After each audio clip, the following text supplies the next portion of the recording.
muchísimas gracias por estar con nosotros, por continuar en este día acompañándonos. Eh, este día en el cual estamos hablando de educación. Sin embargo, la educación, este proceso que lo permea todo, consiste en una serie de procesos en los cuales cada uno de nosotros tiene que poner tiene que dar todo de sí.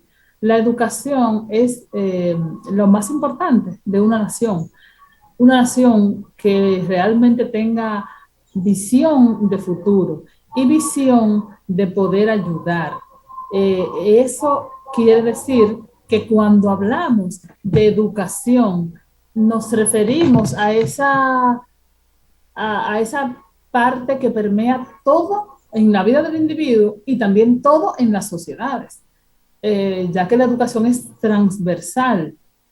Y por eso nosotros podemos aquí conversar un poquito de todo. Hablábamos ahorita sobre el concurso que tiene que ver con la Universidad Autónoma de Santo Domingo, porque nos parece muy importante que cada uno de ustedes que están en sus casas, que cumpla con esos requisitos, pueda acceder para que desde la universidad se elijan a los mejores profesionales que tienen que ver con el ambiente, que tienen que ver con el país, para que luego esos mejores profesionales tengan las mejores capacidades y las mejores y las más altas competencias, para que sean los que a su vez formen a nuestros hijos también con las más altas competencias. Por eso es tan importante para nosotros este proceso. Hablábamos en el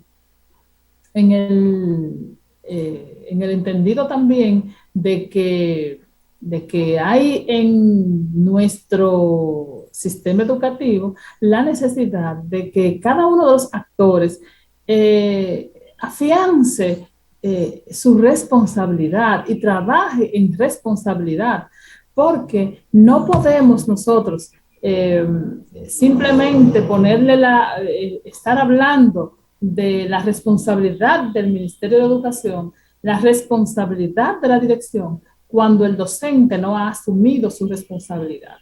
Y ahora mismo, y cuando conversábamos sobre lo que tiene que ver y la incidencia y la importancia de que un docente asuma su responsabilidad, y que hay que tener, y es necesario tener una, es necesario tener un sistema educativo, una gestión, un director de centro que tenga el nivel de responsabilidad para entender que, que ese programa hay que desarrollarlo, y que hay que desarrollarlo con el mayor éxito, que se traduzca en la mejor formación de los estudiantes. Entonces, esto es un engranaje.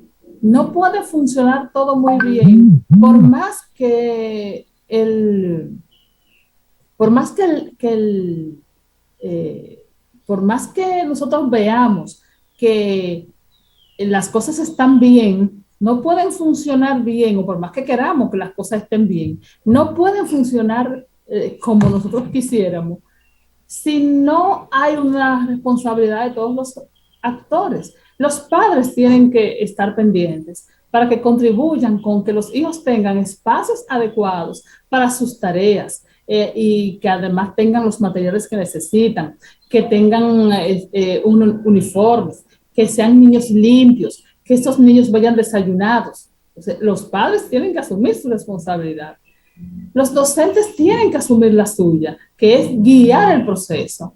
Pero además, los directores tienen que asumir su responsabilidad, que es estar pendiente del proceso y exigirle al docente, por un lado, que cumpla su responsabilidad con herramientas adecuadas, con procesos de seguimiento, con jornadas de evaluación adecuadas, y también exigir al ministerio que cumpla con todo lo que tiene con todo lo necesario para que estos docentes tengan todos los materiales, equipos que se necesitan en el proceso de enseñanza-aprendizaje, para que si el docente necesita no solo que se necesita, sino todo el proceso que el docente vaya a desarrollar, está en sus manos desarrollarlo. Entonces, nosotros no, ni caule y bienvenida, conversábamos aquí sobre la importancia de la cohesión que tiene que haber entre todos los actores del proceso de enseñanza-aprendizaje, que no necesariamente nosotros vamos a tener, vamos a dejar en el hombro del director o en el hombro solo del docente lo que es calidad del proceso, sino que es un conjunto de actores. El ministerio como ente regulador tiene que disponer de todos los recursos, pero además el centro tiene que gestionar esos recursos, pero el docente tiene que asumir su responsabilidad. El centro debe, así hablando de la gestión, el centro, bueno, tú tocas algo muy importante, o sea, no es el director, no es el docente, no es el estudiante, la familia, o sea, la sociedad, o sea, es todo en conjunto, porque es un sistema, es todo en conjunto en realidad. Ahora bien, si cada uno jugara su rol, si cada uno cumpliera con responsabilidad lo que le toca a cada quien, entonces la cosa fuera como un chin más suave, o sería lo ideal. Entonces, por eso entra el tema de la gestión, porque, bueno, quien dirige necesariamente le toca su chin más, le toca su chin más. Y esto sin tocar la diversidad que tiene ahí. Diversidad de familia, diversidad de docentes, diversidad de un personal administrativo y de apoyo. O sea, tú tienes una diversidad. Ahora bien, tú eres el gestor. A ti es que te toca también esta parte. Entonces, sí tienen que darse cada uno de esos elementos. Y necesariamente es muy cierto, el Ministerio de Educación, los distritos regionales, todo ese personal incide y tiene una participación ahí. Y hay unos recursos también, recursos económicos que deben estar disponibles ahí. Eso es muy cierto. Pero a sabienda y la realidad, sabemos lo que pasa con los recursos. No siempre los centros educativos tienen esos recursos disponibles. Si no, mira lo que sucedió en tiempo de pandemia, donde esos recursos fueron paralizados a los centros educativos, donde uno entiende que se debieron invertir y que era un buen momento para preparar los centros educativos para cuando regresáramos de nuevo a una presencialidad. Sin embargo, eso no pasó. Eso no pasó y hasta hay silencio ya con todo eso. Entonces, sí hay que gestionar a partir de ahí. Y como dirección y como equipo te toca gestionar, sí, cuando hay situaciones de recursos económicos, pero cuando hay otras necesidades, también te toca gestionar, cuando hay necesidades de formación de los docentes. O sea, no siempre el tema es nada más los recursos económicos. Tiene que tener esa competencia, ¿verdad? Eso desarrollado de gestionar a todos los niveles. Y eso sí le toca a los directores y personas ahí, equipos también de gestión. Gracias a Dios que existen los equipos de gestión ya en los centros educativos, porque no todo descansa sobre el director nada más. Pero si salió bien, todo el mundo aplaude. Pues si salió algo mal, ay papá, ya tú sabes lo que viene. Pero sí, el tema de la gestión es primordial. Y no, yo no diría nada más, no sé, ahora lo decimos para centro educativo, pero para los distritos, las regionales, pero en todo, el tema de gestión es de suma importancia, tiene su nombre, gestión, y hay que garantizarlo. Así es, eso es así. Don Alfonso, usted está de visita este día, diga, adelante. Me perdonan, pero sentí como disfrutar, sentarme en medio de ustedes dos y para ver si yo, ¿verdad?, se me pega algo e invadir de manera imprudente un área que es de la competencia de ustedes. A propósito de hablar de competencia, el problema es mucho más complejo. Hay que ir a la cultura política dominicana. Hay países donde la institucionalidad funciona independientemente de que en la política ocurran cosas. Por ejemplo, en Estados Unidos, la institucionalidad interna funciona, independientemente de sus atrevimientos a nivel internacional, de que invadan, agredan esto, que lo otro, pero dentro las reglas funcionan. Funcionan sí o sí. En Japón, si un niño encuentra un reloj y no es suyo, él lo entrega al maestro porque no es suyo. Y lo que no es mío es de otro. Entonces, la cultura juega un papel fundamental. En Japón, la cultura es muy sólida en su manera de ser, de comportarse, porque hay una sociedad que ha construido, que ha levantado una institucionalidad, una cultura de la institucionalidad. Entonces, eso funciona. Ustedes hablan de la gerencia. Paula Xiomara decía, si yo soy directora, no me hacen eso. Pero Nicauli con sutileza la quiso llevar al terreno de la realidad cultural y política institucional de la República Dominicana, con mucha sutileza, y dejó la cosa ahí. Puso como una piedrecita. Si la quiero usar para la construcción, úsala, pero te la dejo ahí. Yo escribía en el chat. Entonces entré porque había Paula sola y escribí en el chat. El primer gerente debe ser el ministro. Pero para que ese ministro sea buen gerente y respete las reglas de juego, tiene que haber un presidente que sepa, que entienda que en educación hay unas reglas X que él mismo debe respetarla. Y al intentar respetarla debe nombrar a un gerente que tenga la competencia, por supuesto, pero que sea un gerente y que sepa esas cosas aparentemente nimias de que una simple conserje, que es la que menos gana en ese ministerio, juega un papel fundamental. Contribuir con la higiene, con la limpieza de ese plantel escolar, no importa qué tan alejado esté de la ciudad capital o de la provincia o del municipio cabecera de provincia. Una conserje juega un papel fundamental para un centro docente, aunque tenga 2 aulas, ese centro que sea pequeño, pero hay que mantenerlo higienizado, limpio, hay que trapear, limpiar y pasarle una vez a la semana el cloro a los pupitres, a todo, al escritorio, al pasillo, a los baños, juega un papel fundamental. Entonces, si un profesor es importante en el aula, en un plantel, ese personal de limpieza también es importante. Ahora, cuando tenemos un ministro que está en clientelismo político porque tiene otras aspiraciones o en su provincia o en el plano nacional, y entonces se desliza y empieza a volcar recursos o a su provincia donde él aspira y se daña todo. O recibe presiones políticas de los otros cuadros políticos que quieren que le nombren gente, entonces se desliza y hay problemas. Se rompe la institucionalidad, se rompe la gerencia. Bien, si tuviéramos una directora de plantel, que es la que recibe los cheques físicos para pagarle, a la hora de pagar, usted es personal de limpieza aquí, pero yo nunca lo he visto, usted no puede cobrar, usted no ha trabajado. Pero ahora, con el tema del pago electrónico, cualquier cosa se corre. O ese cheque se lo pagan en la regional, porque en la regional está el político y le entrega el cheque a ese cuadro político de ese nivel. Le traigo las cosas porque la política lo permea todo. Y lo escribí permea separado. Y puse mea en mayúscula y separado para que se me entienda lo que quería decir en el comentario. Al ver a Paula sola, quise entrar. Pero eso no pasa con un ministro de educación.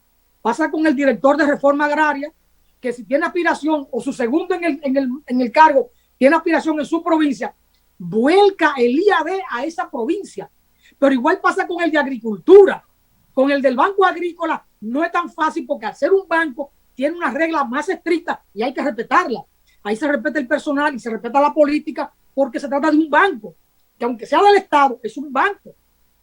En el Banco de Reserva hicieron alguna travesura, pero siempre manteniendo la institucionalidad porque se trata de un banco, aunque ahí hicieron alguna travesura, en el Banco Agrícola no pueden hacerla tanto.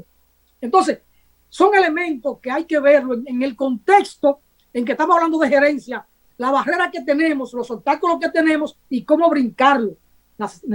Por supuesto, ustedes como maestra hablan de competencia, hablan de gerencia desde el punto de vista muy técnico, pero también hay que, en un momento, como tener el olfato para las cosas.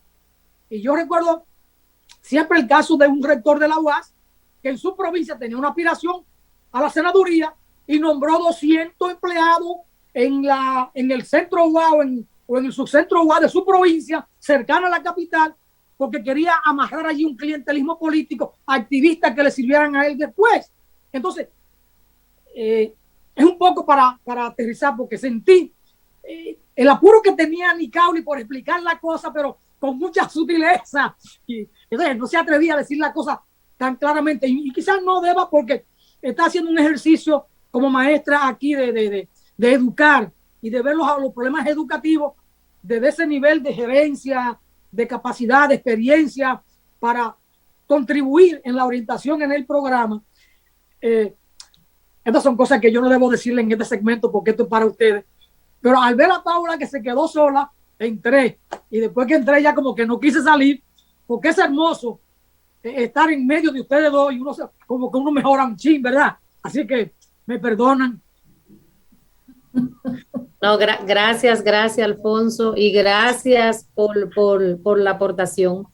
Y sí, bueno, eso es lo que sucede en nuestro país. Y cuando hace mención así, como pasa en Estados Unidos, como pasa en Japón, y por el mismo tema político que entra y que está así mismo en todo, por eso siempre también señalo qué pasa con las elecciones acá, con las elecciones electorales. ¿Por qué hay un voto tan vulnerable en nuestro país? ¿Por qué tan vulnerable? Porque realmente está en todo, absolutamente en todo. Entonces, cuando tú tienes un trabajo, cuando tú tienes algo y es ahí nada más que está y tu garantía es ahí que está, pues entonces va a ser ese, sea bueno o malo. Entonces, por eso también lo de la vulnerabilidad en ese sentido. Y sí, esto que pasa así en los centros educativos y desde las altas instancias, a veces que bajan esos mismos lineamientos. Alfonso, hoy en día ni siquiera vemos el cheque, porque ya ni cheque es. Ya la gente le da su cuenta bancaria, la gente le dan su tarjeta, o sea, tal vez hasta con los mismos cheques tú pudieras saber, enterarte, aunque sea, quiénes son los que trabajan, los que salen en mi centro educativo.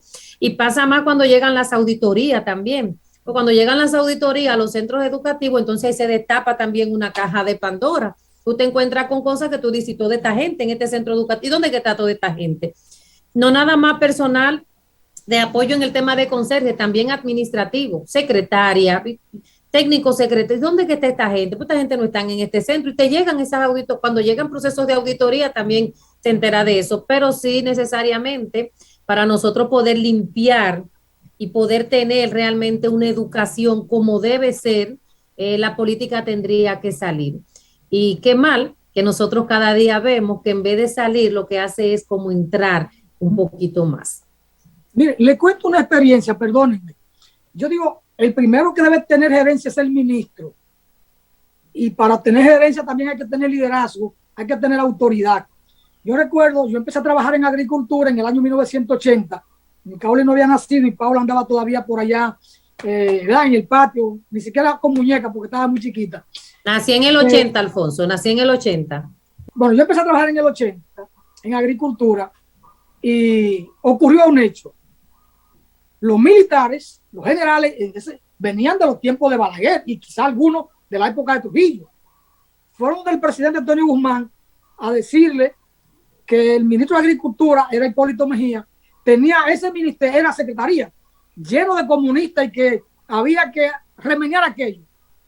Y entonces le dan la queja a Guzmán, se la da Valdés Hilario, el general Valdés Hilario, que creo que estaba en el IAD como director. Y entonces Guzmán llama a Hipólito, ¿qué es lo que está pasando? Que por aquí ha venido fulano, sultano a decir esto. Hipólito le dijo, presidente, los que más trabajan son los comunistas, porque la presión que le prestieron a Guzmán era que agricultura estaba lleno de comunistas, y es verdad que había muchos comunistas allí, muchos. Por Hipólito lo frenó al presidente. Le dijo, presidente, los que más trabajan aquí y los más competentes son los comunistas. Nadie me lo mueve. Primero hay que moverme a mí. Entonces, si el ministro tiene gerencia, tiene autoridad y está dispuesto a jugársela, entonces la regla se cumple, la cuestión funciona. Y Hipólito, con todo el respeto, le dijo a Antonio Guzmán, no, presidente. Eran muy amigos, por supuesto. Hipólito fue muy amigo del hijo de Guzmán, y entonces Guzmán lo respetaba, pero Hipólito puso la cosa donde era, siendo ministro de Agricultura. Hasta hoy no ha sido superado por ningún otro ministro. En la presidencia fue otra cosa. Yo le he dicho muchas cosas a él aquí, pero si el ministro tiene competencia, tiene gerencia, se da a respetar y no se aferra a un cargo, puede frenar con palabras y respetuosamente al propio presidente. Y a todo el que le venía con una cancelación, él evaluaba en unos casos en agricultura con unos investigadores que eran docentes incluso en la UAS. En San Cristóbal lo querían presionar, hubo un ataque, lo cancelaron. El gobernador y un diputado de San Cristóbal, Hipólito, lo frenó, llamó al técnico y le dijo: si tú me lo permites, te muevo a otro sitio y te saco de San Cristóbal, o ven a trabajar conmigo para acá, para yo quitarme a esos jodidos políticos de arriba. Entonces, buscó la manera de resolver, pero siempre defendiendo al técnico, porque era un investigador, y puedo dar el nombre, Juan Díaz, uno de los mejores investigadores agropecuarios del país. Entonces, Hipólito lo trajo para acá, pero conversó con el técnico le dijo: lo entiendo, señor ministro, yo no se iba a enfrascar en una discusión con el ministro, ¿verdad?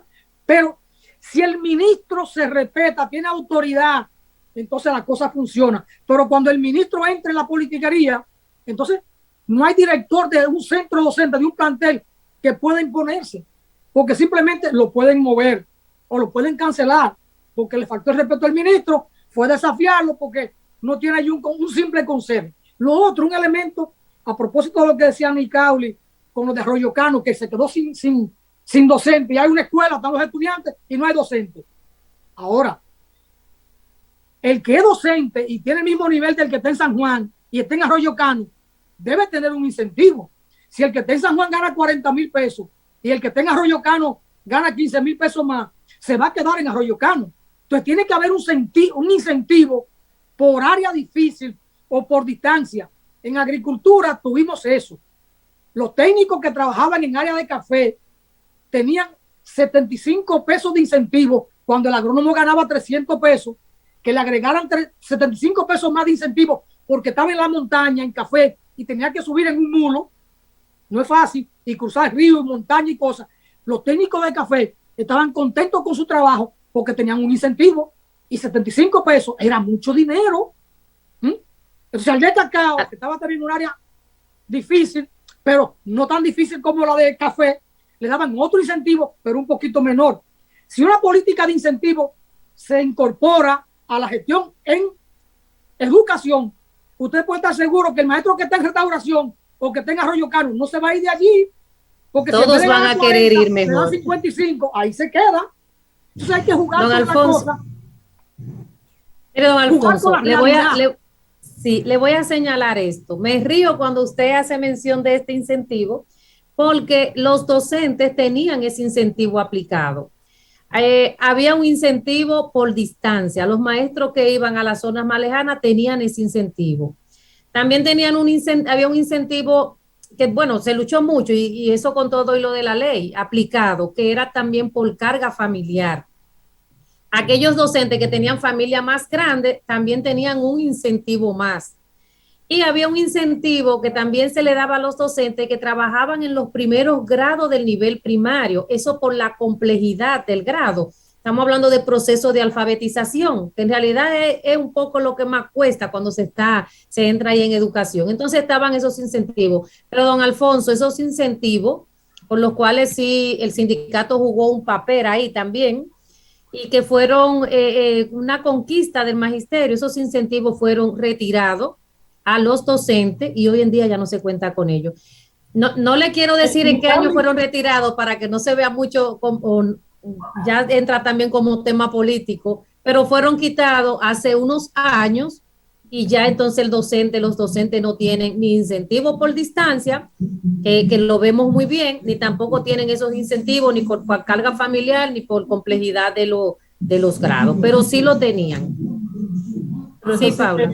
Eso sí que es una sorpresa para mí, porque yo recuerdo cuando yo comencé que yo no quise ir a un sitio lejos, o sea, yo en Neiva, no busqué trabajo en Neiva, porque allá los nuevos iban derecho a la zona más alta, la zona rural más alta y más alejada. Y mi idea siempre fue continuar estudiando. Yo no me veía irme con 19 años al último confín de la Loma de Neiva, ¿a qué hora yo iba a estudiar? mi prioridad era estudiar y yo dije, no, yo no voy a... Y por eso yo me fui a Barahona a buscar un trabajo, porque en Barahona no se hacía eso, te nombraban en donde había la necesidad. En Neiva la política era enviarte a la zona más alejada. Y en ese tiempo existía eso, y la gente no era tan malo para el docente. Como dice don Alfonso, había un incentivo. O sea, tú ganabas un poco más y entonces tú sabías que tu sacrificio era valorado. Pero ¿en qué momento se cambió eso? Eso no debió ser nunca. Y es lo justo, claro, Paula, y es lo justo, porque como tú vas a ganar 20,000 pesos y tú estás a 5 minutos de tu escuela, yo voy a ganar 20,000 y tengo que trasladarme 30, 35, 40 minutos y algunos hasta una hora, como es el caso de los que van a Arroyo Cano, es casi una hora de transporte para llegar allá. Entonces, pero, le voy a dejar ahí, pero querido Alfonso, Paula y demás, vamos a buscar un poquito hacia atrás, pero entre 2001, por ahí, más o menos, se quitó este incentivo. Yo no quería tocar mucho eso, porque a veces digo, hay gobiernos como que ni le caen bien al magisterio, pero en ese tiempo se quitaron esos qué incentivos. mal, mira, y lo mismo pasa en la UAS, y ya tenemos que irnos rapidito, que estamos ya con el tiempo encima, pero lo mismo pasa en la Universidad Autónoma de Santo Domingo. Yo vivo a 2 cuadros de la universidad, de la sede aquí, soy universitaria, y yo gano por dar química básica aquí, con monitores, con laboratorios con aire acondicionado a 2 esquinas de mi casa, la hora crédito me sale al mismo precio que trasladarme a Neiva y darla en un aula incómoda con un abanico donde no hay monitores porque los centros regionales no ponen monitores y donde yo tengo que ir y pasar todo el trabajo del mundo, me sale al mismo precio. Y los profesores van, ¿por qué? Porque te pagan eso no es un incentivo, son viáticos. Quiere decir, tu comida, tu transporte y para tu dormir. Y es posible que tú al mes te ahorres 1,000 pesos. Entonces, eso también está mal, porque al final no hay cómo justificar eso. Pero bueno, estamos en el final. Nicaulis, unas últimas palabras y despedimos este segmento. Bueno, ya en el final y la cosa bien como caliente por acá. Nada, agradecer siempre el espacio, la oportunidad y continuar siempre mirando y escuchando nuestro programa Voz para el Cambio con una mirada muy crítica hacia lo que es la realidad y lo que es nuestra sociedad. Entonces, siempre por acá la orden, Paula, un abrazo, don Alfonso y amigos que nos han escuchado y mirado en este día. Bueno, entonces, antes de finalizar, nos saluda Ludovino Francisco, que está en sintonía con nosotros. Muchísimas gracias. También Carmen Mosquea. Juan Francisco de la Rosa se queja de la mala suerte que tiene Arroyo Cano. Es verdad. Caramba, ese lugar debió haber estado en otras condiciones. Y algo también que no quiero dejar pasar es que la pastora Jenny Matos hoy está siendo sometida a un procedimiento médico para el cual pedimos la oración de todos ustedes. Así que por favor, pongamos en oración, pidamos a Dios por la salud y por la pronta recuperación de la pastora Jenny Matos, que es una de las panelistas, de las que presenta este segmento que normalmente de los viernes a las 8:30 de la mañana, todos los viernes. Así que un abrazo para todos, gracias por haber estado con nosotros, gracias por acompañarnos. Nicaulis, muchas gracias.